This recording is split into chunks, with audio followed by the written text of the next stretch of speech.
Os filhos devem sempre obedecer aos pais. Se eles não forem... Hã? Se eles não forem ruins, né?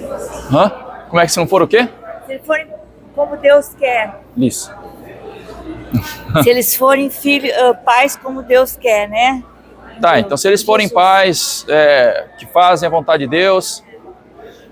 agora, se for um pai que não é de Deus, mas ele tá dando ordem para os filhos, uma ordem que, sei lá, vai dormir, tá na hora de dormir, é hora de almoçar.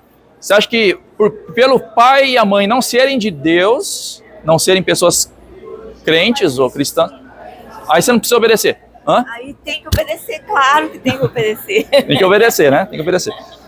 Agora, que tipo de ordem que o filho não deve obedecer? Hã? De Paulo ali que contraria a vontade de Deus? Por exemplo, filho, não quero ver você mais com essa Bíblia na mão, hein? Tô te falando. Se eu te pegar com essa Bíblia na mão, você vai apanhar, coisa do tipo. Não pode ser dessa religião, tem que ser de outra religião. Ele quer, né? Eu não quero mais ouvir você falando de tal doutrina. Você tem que acreditar na minha doutrina. Né? Não dá. Essa é a doutrina que o filho acredita, é a doutrina certa. Né? Então, assim, primeiro, ordens que contrariam a Deus. Agora, outra coisa. Quando o filho cresce, se torna adulto, faz 18 anos, ele precisa continuar obedecendo? Respeitando, mas não precisa obedecer mais. Ó, filho, você volta para casa às 9 horas da noite. Sim, né? Hã? Filho, você tem que voltar 10 horas da noite para casa. Não, eu tenho 18 anos. Aí volta 2 horas da manhã. Bêbado ainda. Hã? Você acha que os pais têm autoridade sobre os filhos depois que fazem 18 anos? Eu acho que sim, se morar na casa dele. Enquanto o pai sustenta, enquanto tá debaixo do mesmo teto, cara, não tem dessa. Você quer ser independente? Sai, vai, trabalha, vai para outro lugar. Aí acabou, né? Agora, então assim, o que faz com que um filho deixe de ser submisso ao pai e à mãe não é o fato dele ter 18 anos. 18 anos é a nossa lei dos homens. A partir do momento que você está fazendo parte de um lar em que vamos dizer assim, o sacerdote do lar é o pai, né? A mãe está lá, você tem que obedecer, tá? Agora, o que significa, então, vamos dizer que você saiu da sua casa, então você não precisa mais honrar os seus pais, é isso? Precisa. Hã? Precisa honrar. Continuar respeitando. Continuar respeitando. Continuar respeitando. Vamos falar em atitudes práticas aí. O que é honrar os pais? É isso aí, eu acho que é respeitar. Respeitar, tá. Como que a gente coloca em prática o respeitar? Falar com jeito, eu acho que já é uma grande coisa, né? Tá, então falar com jeito, não falar assim... Ô, velho, nada a ver. Igual eu vejo muita gente falando aí. Nada a ver, velho. Né? Então tá, você falar com respeito. Mais alguma atitude prática? Mais alguma atitude prática? Teria um comportamento que desabone a honra da família. Tá, você... Que leve o nome da família, joga no lixo, alguma coisa, que ligue, faça alguma ligação. O filho faça alguma ligação com as coisas erradas com a família. Honrar, quer dizer, todas as coisas boas ele leva consigo onde quer que vá. Então, honrar o nome da família. Você não se envolver em coisas que vão manchar o nome da família.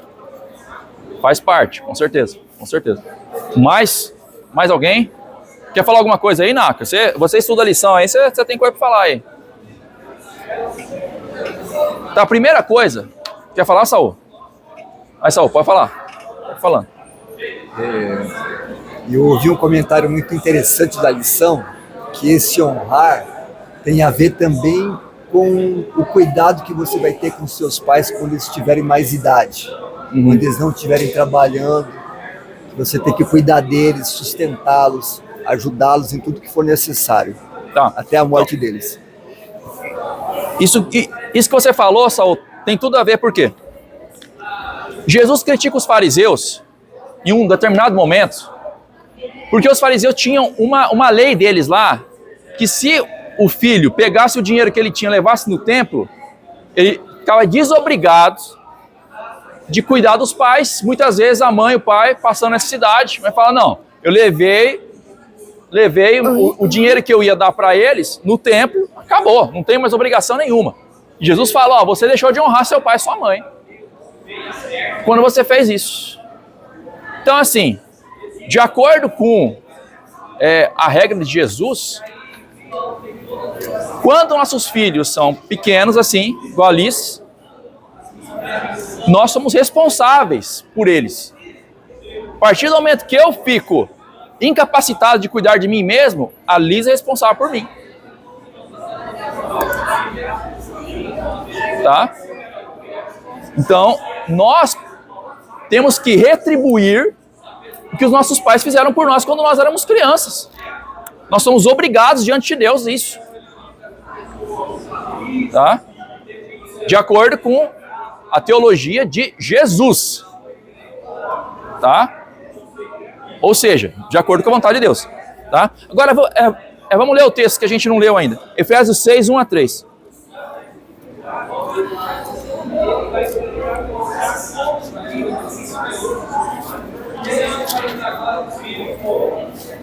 Alguém quer ler, Naka? Vós, filhos, sede obedientes a vossos pais no Senhor, porque isso é justo.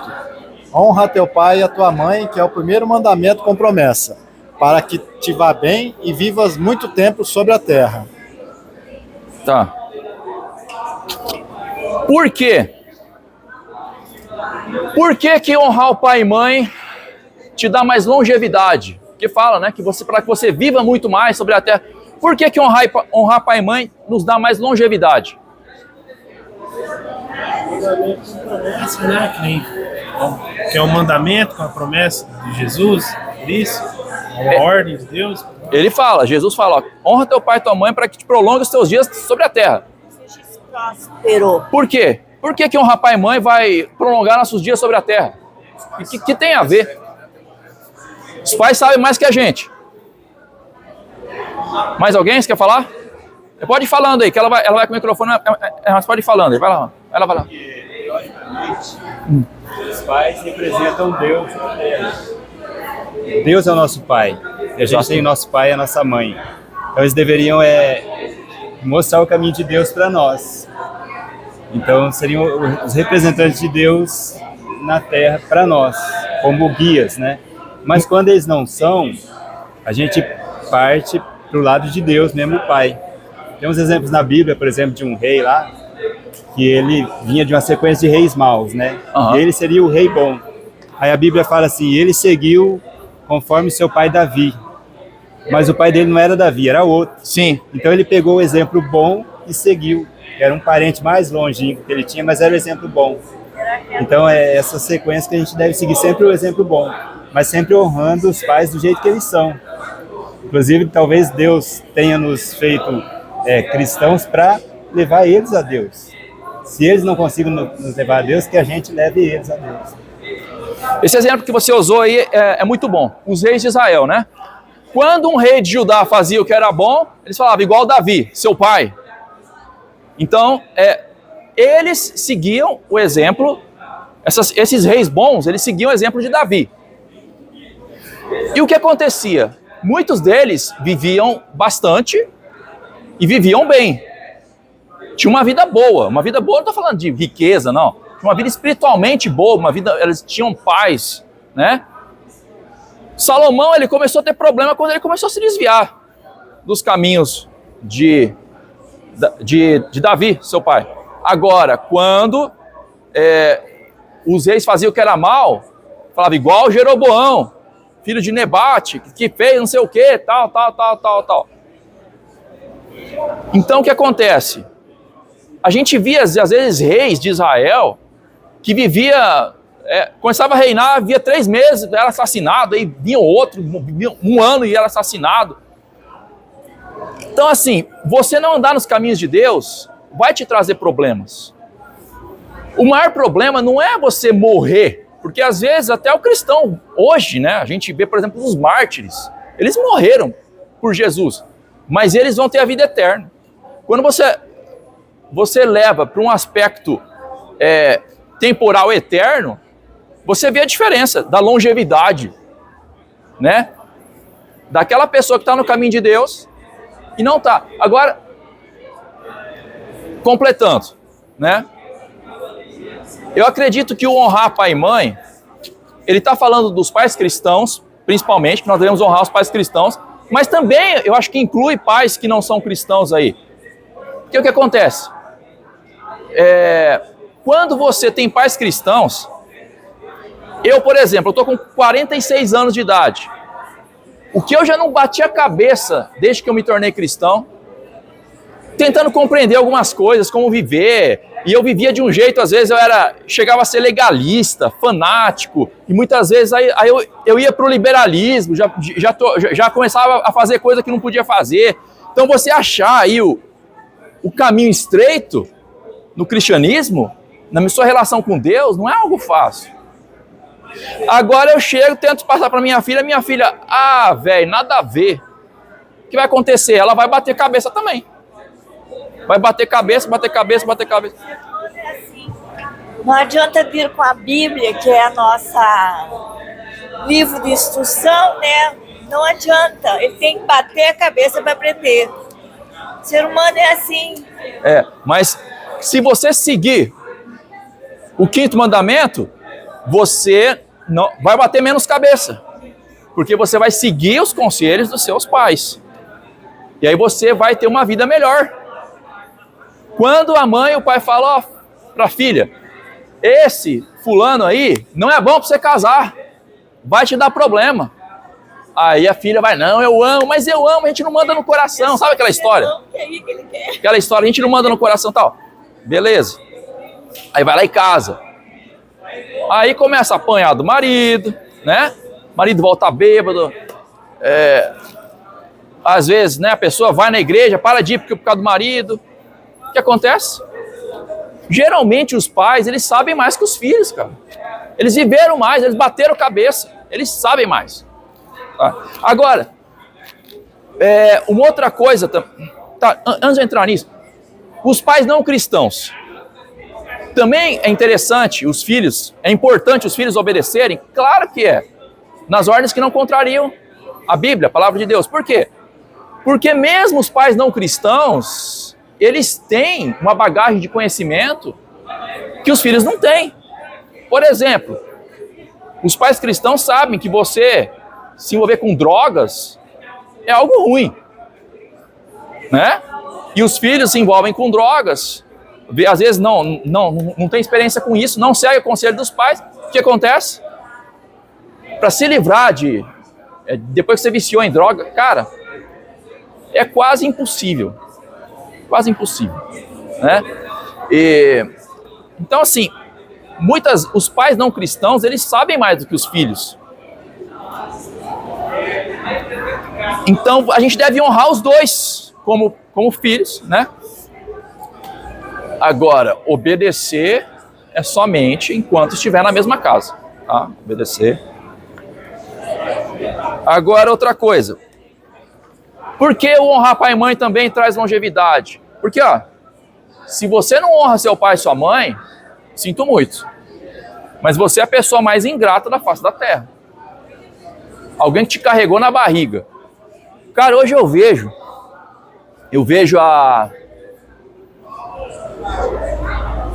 a minha vida antes de ter filho e a minha vida depois. Hoje tudo é para os filhos.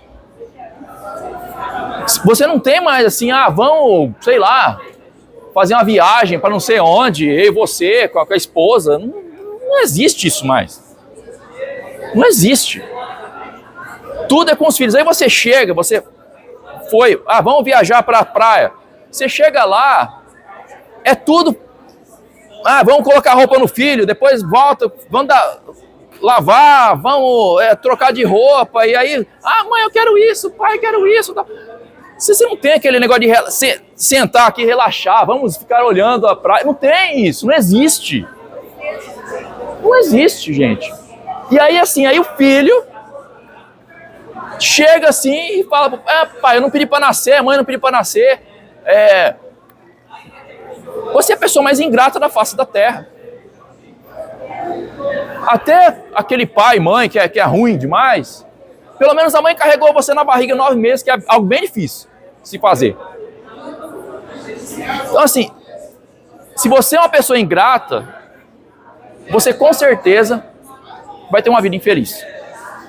Se você não consegue reconhecer o que os outros fazem por você, que você precisa dos outros, e aqui não estou falando de pai e mãe, se você não consegue ser grato aos seus pais, você não vai conseguir ser grato a ninguém. Porque as pessoas que mais se sacrificaram por você, além dos seus pais, é Jesus, só.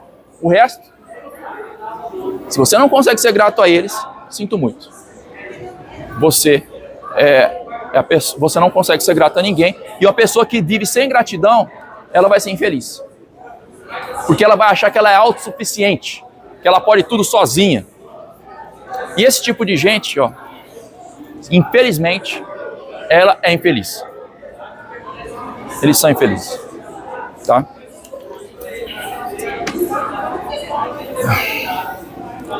Um exemplo bíblico é Sansão, né? A mãe falava, não casa com Filisteia, meu filho, não casa com Filisteia. Ele foi lá e casou com a Filisteia. O que aconteceu? Ele poderia ter sido o juiz de Israel, né? Ter livrado o povo de Israel dos filisteus. Teve os 2 olhos furados, passou uma boa parte da vida rodando moinho, igual um burro de carga. Por quê? Não seguiu os conselhos dos pais da mãe. Esaú, igualzinho. Esaú, mesma coisa, né? Tá, uma outra maneira de honrar pai e mãe. Uma outra maneira de honrar pai e mãe é você amando e passando tempo juntos, tá? Não adianta você falar, eu respeito você, ou aquele filho que ele manda dinheiro às vezes, né? Só que não passa tempo junto. Você vê que o filho quer correr atrás da vida dele, não tá nem aí para os pais, né? A gente precisa, quando a gente chega numa certa idade, qual que é o sonho de muitos de nós? Eu, por exemplo, o que eu quero? Eu quero, quando eu tiver idoso, eu quero ver minhas filhas, almoço de sábado, vai as filhas com os netos em casa, tal, aquela coisa. Pensa que coisa gostosa? É isso que os pais desejam para a velhice. Aí, um filho se casa, vai para, sei lá, para a Alemanha.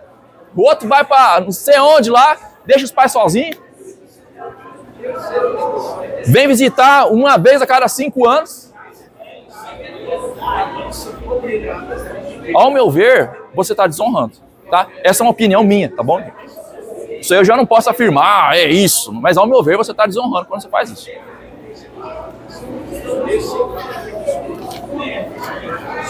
Por exemplo, hoje, eu fiz um combinado, não que eu sou exemplo, tá, gente? Eu não sou exemplo. Eu ainda não posso falar igual o Paulo fala, né? Como é que é? Sede meus imitadores, 1 Coríntios 11:1. Sede meus imitadores assim como eu sou de Cristo.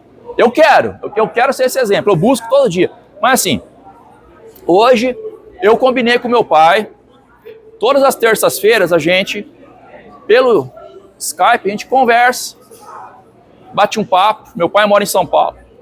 Não tenho. Mas toda terça bato um papo com ele, né? E a gente vai agora lá para fazer uma viagem, a gente vai passar perto de São Paulo. Eu vou dar um pulinho lá, dar um oi para ele, dar um abraço, né? Teve um tempo que eu estava fazendo concurso. Eu comecei a fazer concurso para Receita, para o ICMS daqui. Aí comecei a fazer concurso para o ICMS de Santa Catarina, Rio Grande do Sul. Até que eu falei, cara, parar com isso. Porque eu não quero morar longe, eu já moro longe do meu pai, vou morar longe da minha mãe também, né? Aí desisti. E hoje eu não tenho o salário daquele que eu teria, mas pelo menos eu estou perto da minha família, né? Eu acho que isso é importante. A minha mãe, uma vez, ela foi para Brasília.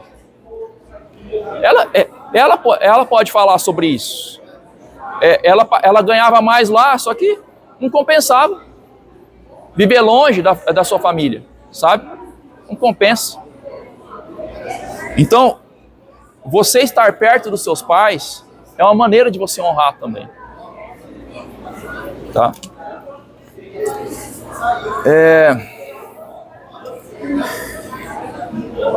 Tá bom. É isso. Então vamos lá. Efésios 6:4. E uma frase que eu queria deixar em relação a isso aqui é que a gente não sabe quanto tempo que nós vamos ter nossos pais por perto, tá? A gente não sabe. Tá? Agora a gente vai fazer uma viagem com a mãe da Aline. A gente não sabe quanto tempo que ela vai estar com a gente. Não sabe. Então vamos fazer uma viagem com ela, tal. Vamos passar lá no Termas, lá, um tempo. Maneira de passar tempo junto. A gente tem que buscar fazer isso. Efésios 6:4, vai lá. Pode ler. Quer ler, dona Tânia? Vou ler. Vai lá. E vós, pais, não provoqueis vossos filhos a ira, mas criai-os na disciplina e na admoestação do Senhor. Tá. Eu vou ler também aqui, ó, Colossenses 3:21. Colossenses 3:21. Seguinte. Pais, não irritem os seus filhos, para que eles não fiquem desanimados. Então, você provocar os seus filhos a ira, ou você irritá-los, você vai deixá-los desanimados. O que seria, primeiro? Provocar os filhos a ira. E por que você vai deixá-los desanimados? O que é você provocar os filhos a ira? Vamos dar exemplos práticos aí. Provocar os filhos a ira. O que seria isso? É você falar para eles, você tem que escovar o dente. É isso? Você fazer uma coisa errada e não faz essa coisa errada, só na cabeça do pai. Vai desonrar, e a pessoa nunca faz nada que desonre ele. E é sempre acusada, né? Isso é uma coisa ruim, desanima a pessoa. Você ser acusado injustamente, é isso? Exatamente. Então você não está fazendo nada errado, seu pai e sua mãe ficam lá, né? Pessoa filho Mais alguém tem algum outro exemplo? Provocar o filho a ira, pode falar. Bate aquela individualidade que o filho também tem que ter. Por exemplo, o pai que tem uma criança menor e obriga ela a trabalhar, sabe, sem ter a infância dela, obriga a trabalhar. A criança cresce, fala, irritada, entendeu, com aquilo. Um dos motivos também. Então você pedir para os seus filhos fazerem coisas que não são da idade deles, não são obrigação deles. Tem pais, por exemplo, que exploram os filhos, né? Então isso daí realmente é algo até que... Não que os filhos não devem ter responsabilidades, tá? Devem ter. Mas para a idade deles. Compatível com a idade deles. Às vezes é um pouco duro nas palavras, arrogante, assim. Ele pode estar falando de uma forma que deixa a pessoa irritada, o filho irritado. Às vezes ele fala para fazer e não faz aquilo que fala. Ou às vezes até ele também pode estar fazendo algo injusto, pedindo algo injusto para você. Algo extremo que ele não faria, mas pede para você fazer. Então, algumas coisas que podem irritar o filho, de tal forma que falar isso meu pai pede coisas que eu não consigo fazer, que ele não faz e fica pedindo para mim. Aí isso pode irritar os filhos, né? Na relacionamento, dá um pouco de pressão, né? Tá, então você falou algumas coisas. Primeiro, hein, Matheus? Bom?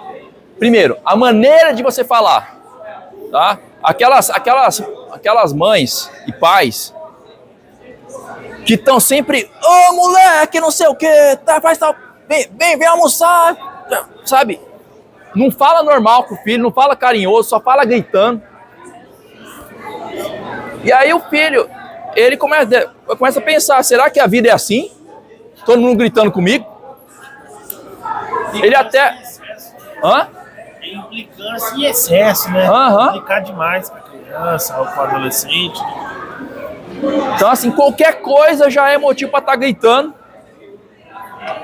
Às vezes, é só falar, ó, fulano, ó, isso aqui, ó, né? Pega isso aqui, faz tal coisa, não sei. Não tem que gritar o tempo todo. Uma coisa que o Alisson falou, outra coisa que o Alisson falou também.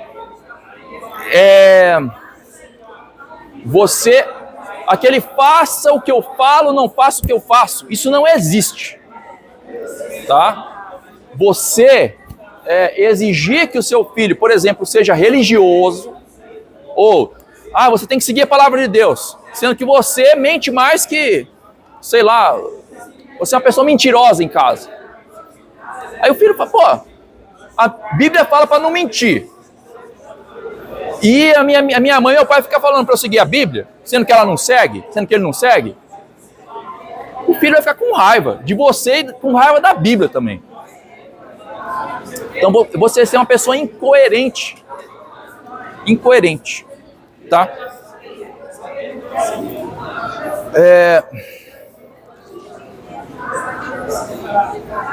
Por exemplo, coisas que a gente sabe que o filho não gosta, é claro que não são coisas que ele precisa, tá? Mas coisas que você sabe que ele não gosta e você vai e faz mesmo assim. Por exemplo, tem brincadeiras que eu faço com a Liz e com a Esther que eu sei que elas não gostam. Eu parei de fazer. Parei. Né? Antes eu fazia muita cosquinha nelas, eu percebi que elas não gostam muito. Aí eu parei. Por que você vai ficar fazendo coisa que, né, que elas não gostam? Você vai deixar eles com raiva. E de graça, não precisa. Agora, quando são coisas que eles precisam, como por exemplo, tem que escovar o dente antes de dormir. Daí não importa se gosta ou se não gosta, tem que fazer. Acabou. Agora, coisas desnecessárias, você vai ficar fazendo, né, o seu filho, submetendo o seu filho a coisas que não precisam de fazer, você vai deixar eles com raiva, tá? Outra coisa, você ser injusto, né? Então, o Alisson falou um pouco sobre isso. Você dá um privilégio para um irmão que o outro não tem. Você não pode fazer isso. Eu lembro quando a gente era criança, ainda bem que a minha irmã não está aqui. Eu e minha irmã, a gente saía, no fight direto. E como ela crescia, a mulher cresce mais rápido que o homem, ela era da minha altura. A gente saía, meu pai vinha de lá, olhava a gente brigando, o que ele fazia? Batia em mim e voltava, ia embora. Por que só eu tinha que apanhar? Quem estava brigando era a minha irmã. E toda vez eu apanhava sozinho. Mas a minha irmã era forte. Era forte. Ela era forte. Então o que acontece? Era injusto, gente. Só eu que apanhava. E eu fui crescendo com esse senso de injustiça. Chega uma hora que a criança se revolta. Chega lá na adolescência, se revolta. Né? Sofrendo injustiça o tempo todo. Outra coisa, quando os pais erram, Não é sinal de fraqueza pedir desculpa para os filhos, pedir perdão para os filhos. Não é sinal de fraqueza. Você não está deixando de ter autoridade. Você perde autoridade quando você erra e não pede perdão. Você vai perder autoridade sobre o seu filho. Porque ele vai ver que você é uma pessoa arrogante. Você se acha certo em tudo, mesmo estando errado.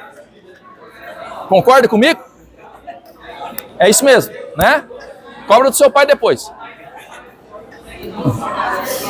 Então, nós precisamos de pedir perdão para os nossos filhos quando nós erramos. Ó, papai bateu em você injustamente, me perdoa. Papai gritou com você, não era para gritar. Liz, eu te pedi desculpa alguma vez na minha vida? Eu te peço desculpa às vezes? Hein? Sim. Sim? Ó, às vezes eu erro com a Liz. Eu peço desculpas para ela, né? Um exemplo, lá em casa, é o seguinte.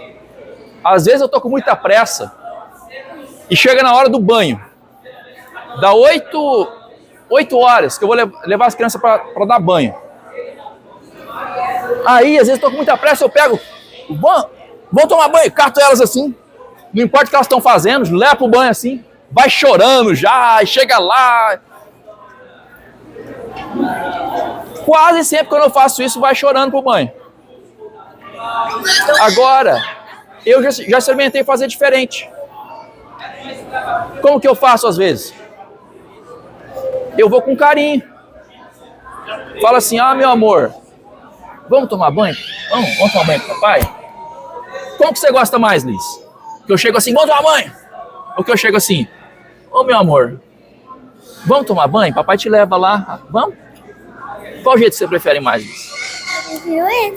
Você prefere mais com carinho, né? A gente tem sempre várias maneiras de fazer. Ela falou que ela prefere com carinho, é claro. E as duas maneiras são eficientes. As duas. Você vai dar banho do mesmo jeito. Só que seu filho vai chorando, outro ele vai, talvez até um pouco contrariado, né?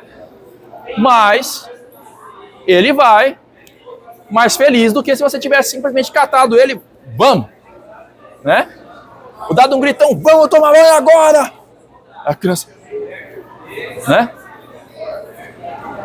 Então, assim, a gente tem que ter sempre isso em mente, né?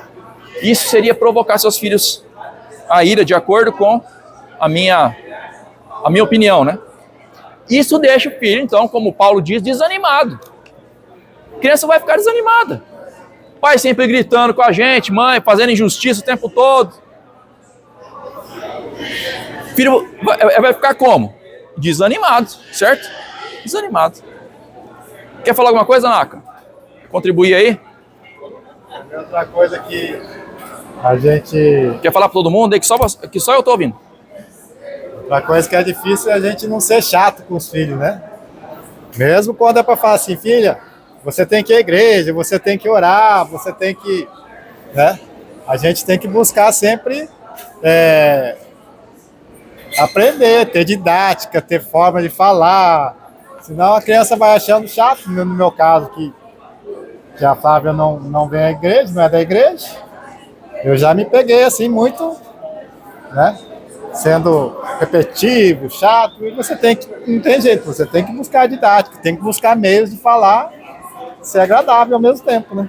Então você não ser chato, isso eu não coloquei aqui na minha lista, mas tem tudo a ver. Assim, é claro, a gente vai aprendendo, né, com os erros, o dia a dia, né?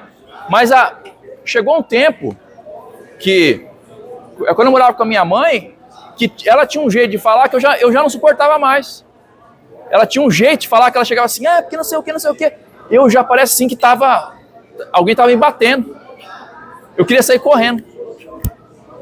Porque o que acontece? Você fica falando sempre, cobrando a mesma coisa, sempre com aquela voz irritado, enérgico, irritado.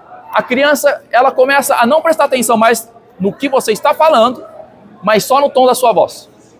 Para ela, as suas palavras passam a não ter mais nenhum tipo de sentido, somente o tom da sua voz. Então, o ideal é você ser assertivo, olhando no olho, falar o que tem que ser feito, o que tem que ser falado. Sabe aquela mãe que às vezes fica, o pai, sei lá, fica lá da cozinha, fulano faz não sei o quê, fulano faz não sei o quê. Criança não estava nem ouvindo mais. Entende? Amor, tem nada a ver com você, viu?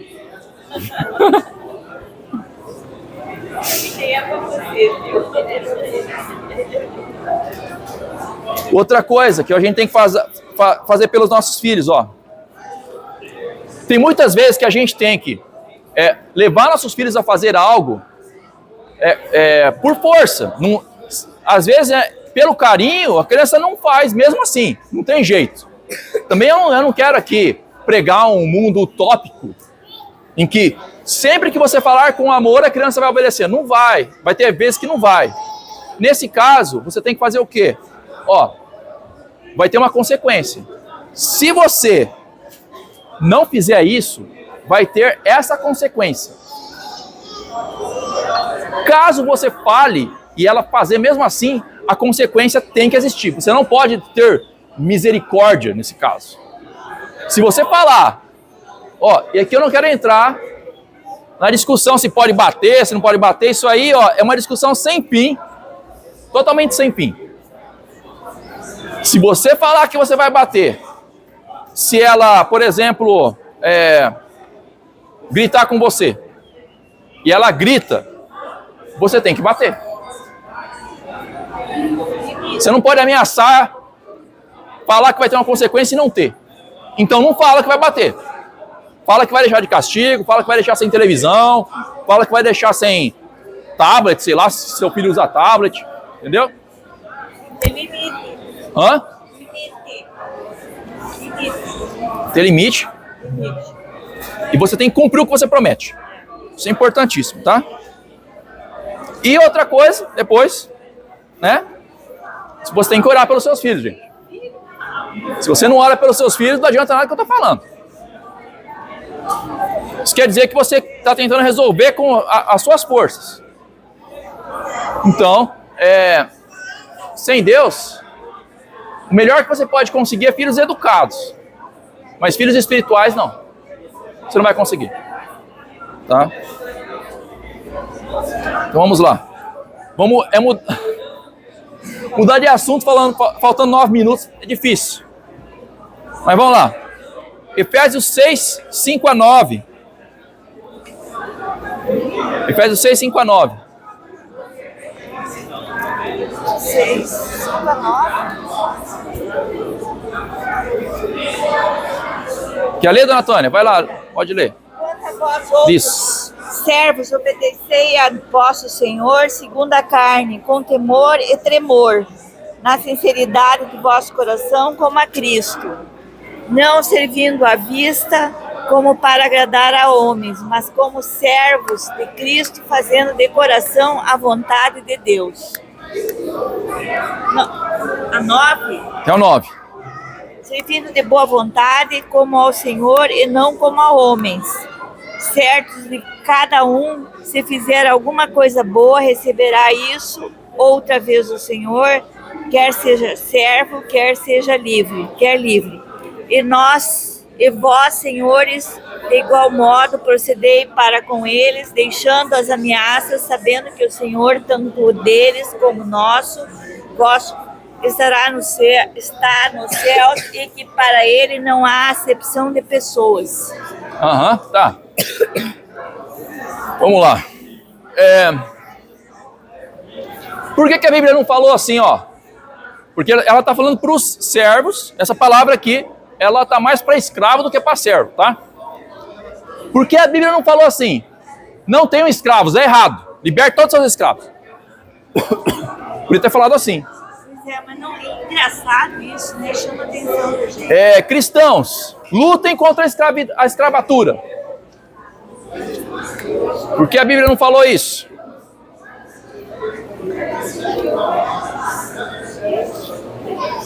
Por que Paulo não falou, faça uma revolução Libertem os escravos. Por quê? Pobre sempre tereis. Jesus disse, né? Jesus disse. Pobre Tá. sempre tereis. Escravos também. Pobre sim. Agora escravo, por exemplo, Paulo podia ter falado pro Filemão lá soltar o Onésimo, ó, libera o cara aí. Por quê que a Bíblia não manda soltar os escravos ou fazer uma revolução social para abolir a escravatura? 40 mil escravos existem no mundo hoje, né? Isso. Eu não sabia disso. É uma coisa que ninguém fala quase, né? Que existem escravos hoje? É. Em países menos desenvolvidos. Tal. Aqui no 40 Brasil existe. 40 mil, eu fiquei impressionada. 40 milhões. 40 milhões. Aham. Porque existe muita maneira de você ser escravo de outra pessoa. Não é só aquela escravidão de pertencer a alguém. É muita coisa que se faz que a pessoa não pode ficar sem, por exemplo, seu emprego. É uma escravidão também, né? Aham. Agora sim, a Bíblia, ela é um livro religioso ou ela é um livro político? Os dois. Ela é um livro de religião. Quando eu falo religião, tá? Eu estou usando o sentido etimológico. Tem gente que vê a palavra religião como algo pejorativo. Não, religião é uma coisa formal, que não é isso. É você se religar a Deus, tá? Então, a Bíblia, primeiramente, é um livro que prega a salvação. É um livro que vai nos levar para o céu. O objetivo da Bíblia não é reformar a sociedade. É levar a gente para o céu. Se os apóstolos e discípulos colocassem o foco em uma reforma social, o objetivo espiritual se perderia. Porque a partir do momento, pensa, se chega aqui, a gente começa a pregar, por exemplo, igual muita gente faz, tá? Que nós, como corpo de Cristo, temos que apoiar o Lula. O que vai acontecer? Tratar bem o próximo, não é política. O que vai acontecer? Não é política tratar, às vezes tu nem gosta daquela pessoa, mas tu trata bem, né? É educado com aquela pessoa, isso não é política. Aham. Temos que... Exatamente. Temos que defender os oprimidos, a causa dos oprimidos, e o objetivo nosso agora é defender as minorias. Vamos pregar o feminismo. Ou, igual muita gente está fazendo aí, pregar a posse de armas. Vamos para outro extremo. O que vai acontecer? O evangelho vai se perder, gente. Vai se perder em tudo isso. O foco é o evangelho. Agora, a Bíblia apoia a escravidão? Como, se você seguir a Bíblia, você vai conseguir ser um senhor de escravo? O senhor de escravos? Quer ver, ó? Jesus diz o seguinte, Mateus 7,12, fala o seguinte: tudo quanto, pois, quereis que os homens vos façam, assim fazei-o vós também a eles, porque esta é a lei e os profetas. Você gostaria de ser escravo? Será que é agradável ser escravo? Se você não gostaria de ser escravo, você não vai ter escravo. Tanto que a escravidão, que era uma prática comum, ela se resumiu a poucos locais isolados. A escravidão praticamente acabou no mundo civilizado. Por quê? Por causa do cristianismo. O cristianismo, ele foi criando uma base moral para todas as sociedades que fez com que a escravidão se tornasse inviável moralmente. Não precisou de Paulo ser um líder revolucionário, reformar a sociedade dele na época. o que a parte espiritual que ele estava pregando deu conta de acabar com a escravidão. Então, a gente precisa de se envolver politicamente. É interessante, na verdade é importante, eu vou dizer. Mas nosso envolvimento político ele tem que ser secundário na nossa vida. A principal mensagem que a gente tem para o mundo é a mensagem espiritual, é a salvação. A partir do momento que o seu envolvimento político está atrapalhando a mensagem do Evangelho, você precisa de diminuir a intensidade com que você está se envolvendo com a política. Pode ter certeza que a partir do momento que as pessoas começarem a se converter, elas vão seguir a política correta. Que eu não vou me aventurar aqui a falar sobre isso, porque existe muita controvérsia, tá? Então pregue o espiritual, se envolva politicamente de maneira secundária, que não atrapalhe a sua pregação do Evangelho. E aí, se tiver escravidão, ela vai acabar, tá? E é isso. Que Deus os abençoe. Até a próxima. Ó, eu tô acabando mais cedo para evitar aqueles probleminhas que eu sempre tenho.